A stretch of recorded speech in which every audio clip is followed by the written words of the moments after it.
अकोल्याच्या पातूर तालुक्यातील दिग्रस बुद्रुकमध्ये मुसळधार पावसाने पपई आणि लिंबू बागांचं प्रचंड नुकसान झालंय। वादळ वारा व जोराच्या पावसामुळे खरं तर हे नुकसान झालं असल्याचं बघायला मिळतं। शेती पिकांसह मोठं नुकसान झालं असून पीक भुईसपाट झालंय।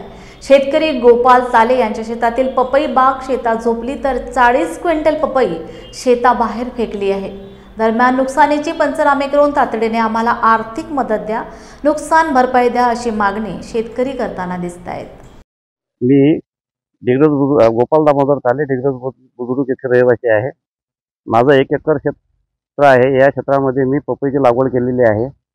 या पपईच्या लागवडीकरता आतापर्यंत मला 1.5 लाखाच्या वर खर्च आलेला आहे आणि काल परवा वादळी वारा जो झाला, पाऊस झाला, त्याच्यामध्ये एवढं अतोनात नुकसान झालेलं आहे की आतापर्यंत जवळपास 70 ते 80 क्विंटल माल फक्त याच्यात वाया गेलेला आहे।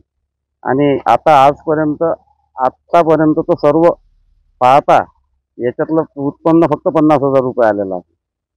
आणि याच्यापेक्षा आता या नुकसानापेक्षा आता काय करावं हे समजून नाही राहिलं याच्यात। हो, आज येणार आहेत ते, त्यांच्यासोबत बोललो मी काल, तसं फोन लावून त्यांनी सांगितलं की उद्या येऊन जातो म्हणून, त्यांनी पंचनामा करायला आता येणार आहे। सरकारकडून आपली हेच अपेक्षा आहे की याचा खर्च हे सर्व पाहता काही ना काहीतरी सरकारने याच्यात मदत द्यावी, अशी आमची सर्वांची इच्छा आहे सध्या।